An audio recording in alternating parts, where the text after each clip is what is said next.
Okay, in this video, I'm going to talk about a man who is very, very narcissistic. He has this grandiose sense of self and his superiority, and he believes everybody should bow to his superiority.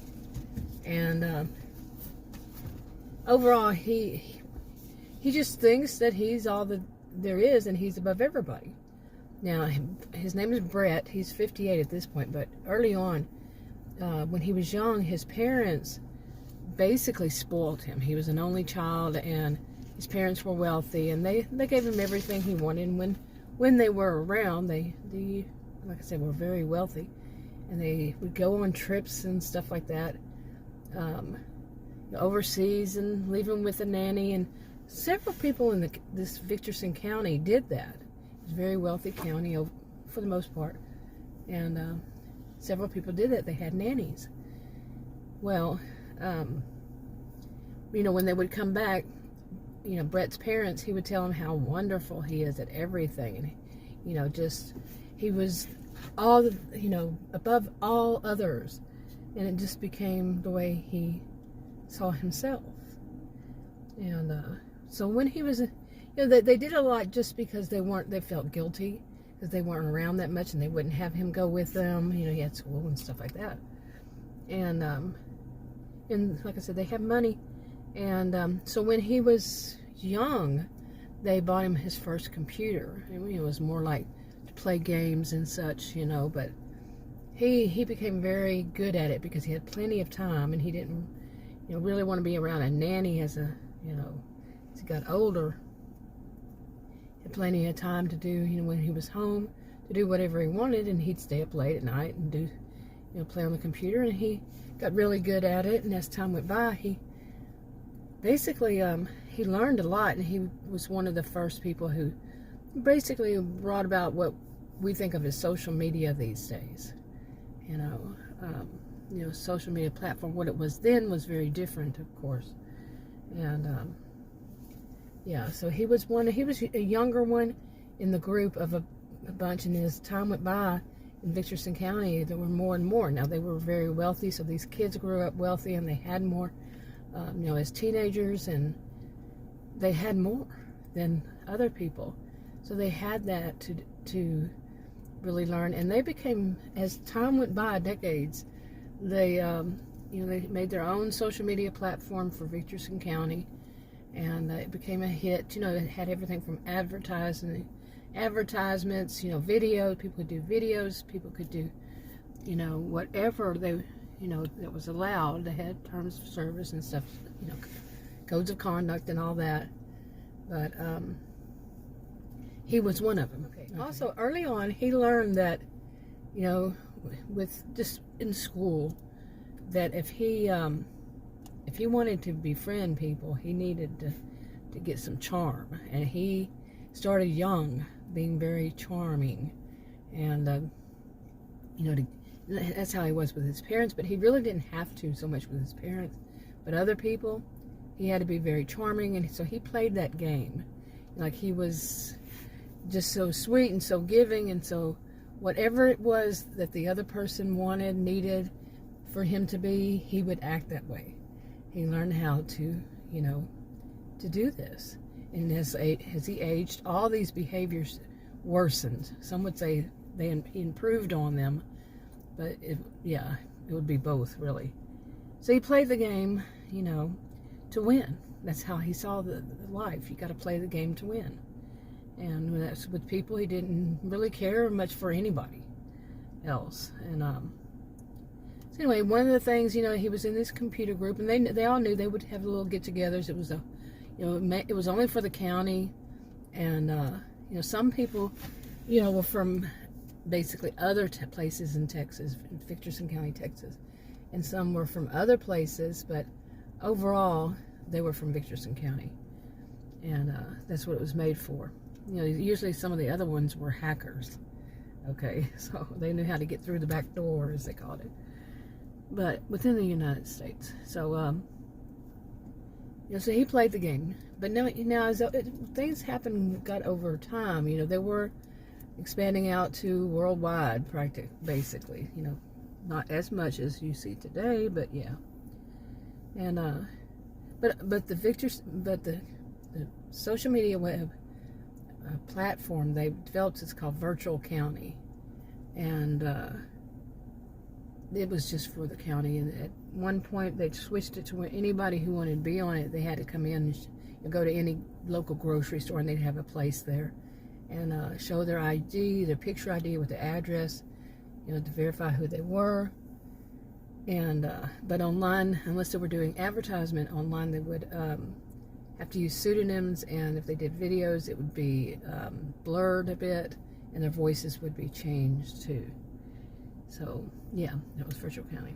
But anyway, when Virtual County, they started developing it, he was one of them, and he helped the rest, but he had such arrogance that he, at one point, they started branching off from just that. They started making, like, some of the people who moved or something like that to another part, to wherever they moved, they would help them, and they just basically started making more and more businesses. There was another guy, Jim.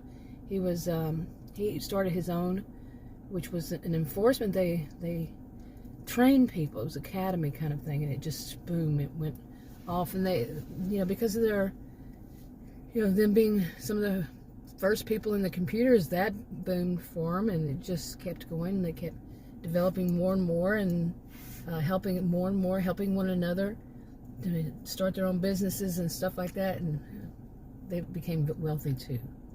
And their children called them the original group members of geeks. Okay. Geek used to be a dirty 4-letter word when I was first in it back in 1990. Starting off then, a little bit, and some before then, but mainly 1990. But anyway, so he helped him, but he got arrogant and told them all that he should run everything, because they had all these businesses and people. They got these contracts made, and anybody that was a group member would get dividends. They'd all, they basically had some of it in one pot kind of thing, and they get dividends, for all that they helped, and they paid their dues, and they had all this help.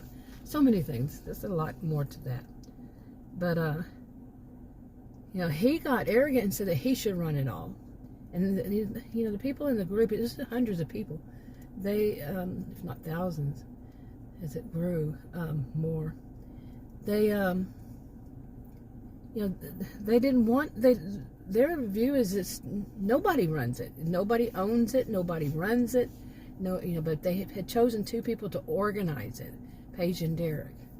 And but he thought he should, because he was the smartest and he was the one everybody should see as his superiority. He should have it in his name, and they said no, and he started getting threatening, and it basically started causing problems, and they kicked him out. And once they kicked him out, the elders of the county, they basically run the county. They do everything legally, but they basically run the county. And they wound up kicking him out of the county. And they told him, because of the way things he was saying, out of his rage, that they could, send him off to jail. They have their own little system there that they try to keep people in the county, like a county jail, if it's not a really terrible offense. And usually people don't cause terrible offenses there. But they gave him a choice. Either he move out of the biggest part of the county, the wealthy one, and move to what has been historically for them. It's a town actually called the Outlaws. And if somebody did something wrong, they got kicked out of that part of the whole county, wherever they lived, and they were told they could go move there, or they could just move away, totally outside of the county. But they weren't going to. They lost they lost a lot. I'll just put it that way. Or they would send them to regular jury or whatever, and that could be worse. Theirs, they were kind of lenient, except that.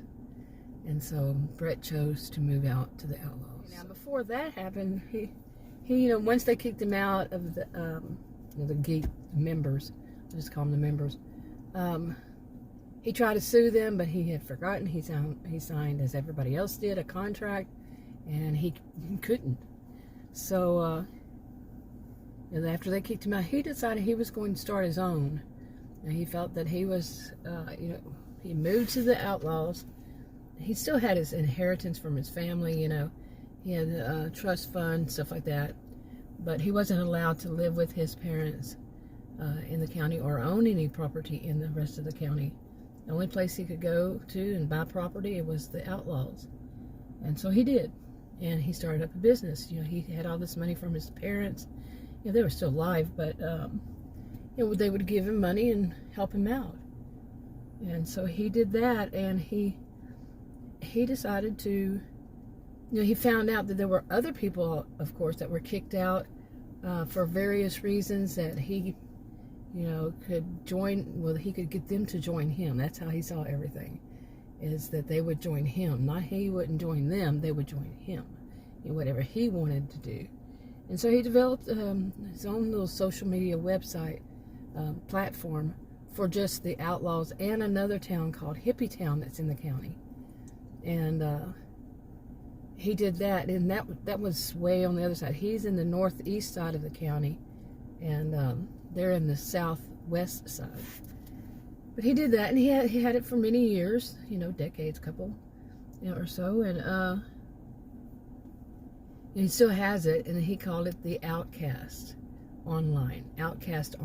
OO.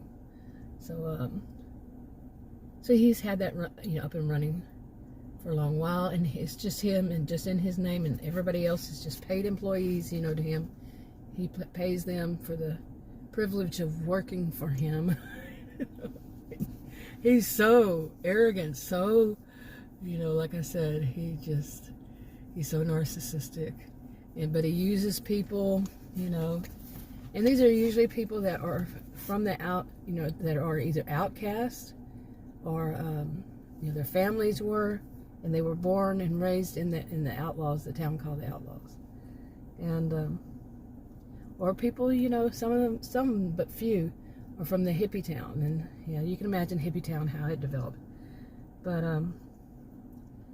so he has this, and, for all these decades, and then something, he still felt need to get revenge from them, like decades had passed.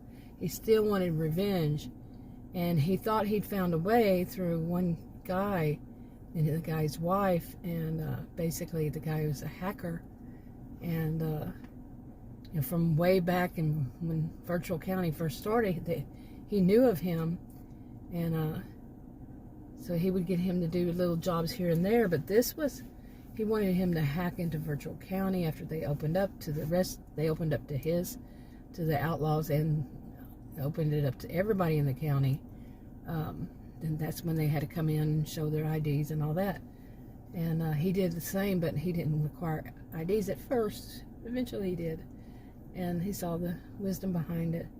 But and he tried to get Omar to break into something. And when he did, well, that's to come. So anyway, that's I have some of this on another channel, so I wanted to give a little short, recap basically of what's on that other channel, because I'm going to do most of them, I think, on this channel. It's part of it's a hypothetical fictional story, and this is part of a series of hypothetical fictional stories. So they're just rough drafts. Helps me to organize things. My thoughts on it. I've been writing them for years, and helps me to organize it. And things may just change all of a sudden because it doesn't work right, and it doesn't fit right. And sometimes if I do numbers, I get them all mixed up.